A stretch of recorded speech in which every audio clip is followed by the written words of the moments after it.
और जब कोई ईडी या सीबीआई इनसे कोई क्वेश्चन पूछ लेते तो ये क्या कहते कि मुझे कोविड के टाइम पे मेरी यादाश्त चली गई थी, उस टाइम यही गजनी बन जाते हैं।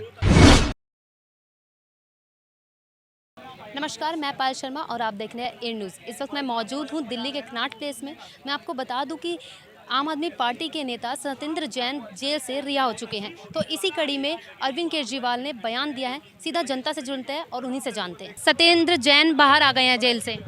जी, उनके बारे में क्या कहें, बड़े महान आत्मा है वो जेल के अंदर सबने देखा किस तरह से एक रेपिस्ट को थेरेपिस्ट बताकर उनसे मसाजें करवाई जा रही थी। और जब कोई ईडी या सीबीआई इनसे कोई क्वेश्चन पूछ लेते तो ये क्या कहते कि मुझे कोविड के टाइम पे मेरी यादाश्त चली गई थी, उस टाइम यही गजनी बन जाते हैं। जब कोई क्वेश्चन पूछो ना इनसे कि ये हुआ था वो हुआ था तो कहते मेरी यादाश्त चली गई है। और रेपिस्ट को थेरेपिस्ट बता के मसाजें करवा रहे हैं। जेल में इनकी पूरी ऐश थी, बाहर से बढ़िया खाना आ रहा है, मसाजें चल रही हैं। ये तो मीडिया में ना आता तो आम जनता को पता ही कहाँ चलता है इनका असली चेहरा है क्या। देखिए क्या है इनका असली चारा वैसे? देखिए, अगर इनको जमानत दी गई है तो यदि कोई अपनी 1/3 सज़ा पूरी कर लेता है जेल में तो उसका राइट बनता है बेल का। देखिए, न्यायालय जो है उसका ये मानना है भले ही 100 दोषी छूट जाएं, किसी एक निर्दोष को सज़ा नहीं मिलनी चाहिए। इसलिए आर्टिकल 21 के तहत इन सब लोगों को जमानत मिली है। ये बाहर आकर तो बोलते हैं कि हम बेकसूर हैं, हमारे वहाँ से अरविंद केजरीवाल ने कहा है कि सत्येंद्र जैन बेकसूर थे। इनका कसूर सिर्फ इतना था कि इन्होंने मोहल्ला क्लिनिक बनाया और उसमें मुफ्त इलाज करवाई जनता को। क्या इनका कसूर इतना ही था बस? ये कौन सा मोहल्ला क्लिनिक बनाए? ये मोहल्ला क्लिनिक को इन्होंने बच्चों के मौत का क्लिनिक बना दिया। आप गूगल करके देखना कैसे बच्चों की वहाँ पे मौतें हुई थी। जो एक्सपायरी मेडिसिन, जिस तरह से गलत दवाइयाँ दी जा रही थी, जिस तरह से मैं आपको बताऊं, इनके 2 मोहल्ला क्लिनिक्स की अभी रिपोर्ट आई है पीछे, उसकी अभी जांच चल रही है। लगभग 65,000 फर्जी टेस्ट किए गए। झूठ नहीं बोल रहा, कोई भी शख्स यहाँ पे इतने लोग खड़े हैं, कोई भी गूगल करके देख लीजिए। मात्र 2 मोहल्ला क्लिनिक का ये डाटा आया कि 65,000 फर्जी टेस्ट पाए गए। उसकी जब जांच सामने आएगी तो ये भी पता चलेगा कि कितना बड़ा घोटाला हुआ है। देखिए, आम आदमी पार्टी, अरविंद केजरीवाल जो सरकार है, दिल्ली सरकार का ऐसा कोई विभाग नहीं जिस पर भ्रष्टाचार का दाग नहीं। जब तक दिल्ली में केजरीवाल रहेगा, दिल्ली का बंटा दार रहेगा। ये देखिए, ज़मीनी स्तर पर इनके कार्य गुल, लेकिन पेपर पे एडवर्टाइजमेंट एकदम फुल। ये सिर्फ घोटालों की सरकार है और कुछ नहीं है। इनका राजनीतिक कैरियर सिर्फ झूठ, झूठे वादे और झूठे प्रचार पर टिका है। तो आप कह रहे हैं केजरीवाल झूठे वादे करते हैं? देखिए, क्या झूठे वादे किए उन्होंने? मैं बताता हूँ, चलिए आपने कोई थोड़ा सा छोटी सी लिस्ट ही गिना देता हूँ। अब आपने पूछा है, देखिए अरविंद केजरीवाल जी ने जब दिल्ली की सत्ता में आना था, दिल्ली के मालिक बन गए। अब जो कहते हैं मैं दिल्ली का मालिक हूँ, पहले ये क्या कहते थे, हमारी सरकार बनेगी, हम दिल्ली में 8 लाख लोगों को रोजगार देंगे, 2 लाख टॉयलेट्स बनाएंगे, हम 5,000 डीटीसी बसेस लाएंगे, 500 नए स्कूल खोलेंगे, 20 कॉलेज खोलेंगे, 125 पोली क्लिनिक खोलेंगे, नई फास्ट ट्रैक कोर्ट्स बनाएंगे, दिल्ली को सोलर सिटी बनाएंगे, जन लोकपाल बिल लाएंगे, स्वराज्य लाएंगे। ये शराब ले आए स्वराज जी का, कोई जन लोकपाल बिल की ये बात नहीं करते। ये देखिए, जिस कांग्रेस पार्टी को केजरीवाल जी पानी पी पी कर कोस रहे थे 28 दिसंबर 2013 को, उसी कांग्रेस के समर्थन से जो दिल्ली के पहली बारी मुख्यमंत्री बने थे। और 49 दिनों के बाद इन्होंने इस बात पे इस्तीफा दे दिया था कि ये मुझे जन लोकपाल बिल नहीं लाने देंगे, मैं पूर्ण बहुमत पे आऊँगा तो मैं दिल्ली में सरकार बनाऊँगा। लेकिन क्या हुआ, अब जन लोकपाल बिल की किसी ने बात सुनी? नहीं करते।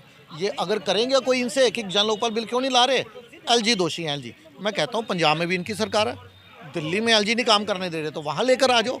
लेकिन नहीं करनी है, इन्होंने सिर्फ नौटंकी करनी है। और ये क्लीन चिट अपने दूसरे को देते हैं। अरविंद केजरीवाल कहेंगे सत्येंद्र जैन बड़े महान हैं, वो कहेंगे हमारे केजरीवाल महान है, केजरीवाल बोलेंगे सिसोदिया जो हैं वर्ल्ड क्लास। और उन्होंने ये भी कहा है कि बीजेपी अपनी तानाशाही करती है हर जगह।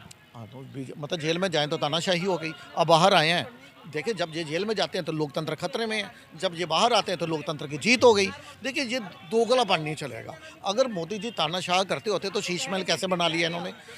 देखिए, इन्होंने जब ये दिल्ली के मुख्यमंत्री बने, पहला कार्य इन्होंने किया, अपने विधायकों की सैलरी डबल की। उसमें मोदी जी बीच में नहीं आए।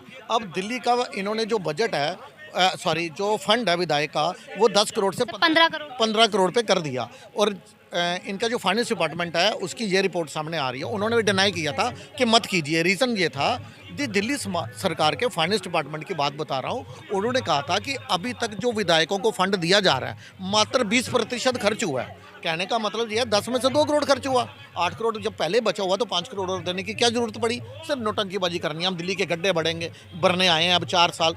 10 साल दिल्ली को गड्ढे में धकेल दिया इन्होंने। अब 4 महीने में कितने गड्ढे भर लेंगे ये केजरीवाल जी? देखिए जनता जो 4 महीने में ऐसा क्या करने वाले हैं केजरीवाल? 4 महीने में क्या करने वाले हैं? ये पहले से अपनी नोटंकी 10 गुना बढ़ा देंगे, जनता को फ्री बीज की और ज़्यादा लालच देंगे। ये कहेंगे 200 की जगह मैं 300 यूनिट फ्री कर दूंगा। इन्हें ये लग देखिए, तो जनता बेवकूफ़ बनेगी इस बार?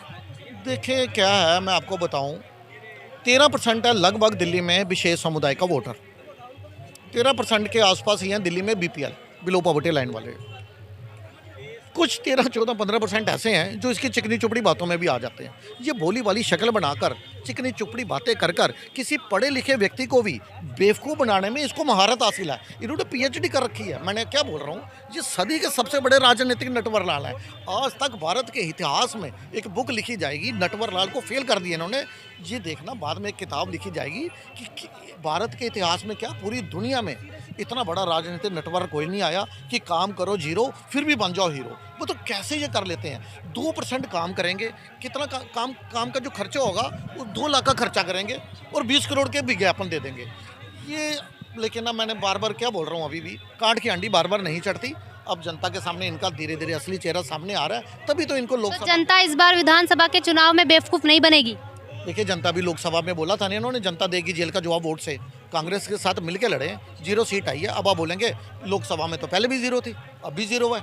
लेकिन मैडम, पहले ये अकेले लड़े थे, इस बार ये कांग्रेस के साथ मिलके लड़े हैं। और इनका कांग्रेस के साथ मिलके लड़ने के बावजूद भी इनका वोट बैंक पिछले लोकसभा चुनाव से अगर कंपैरिजन करूं तो वोट बैंक नीचे आया इनका। मात्र 20% वोट नहीं मिला इनको दिल्ली में। तो इनको मालूम है कि जनता मेरा असली चेहरा धीरे धीरे पहचान रही है और अब इनकी ये झूठ की दुकान जो है उसका शटर डाउन। तो इनकी सरकार अब आएगी या नहीं इस बार?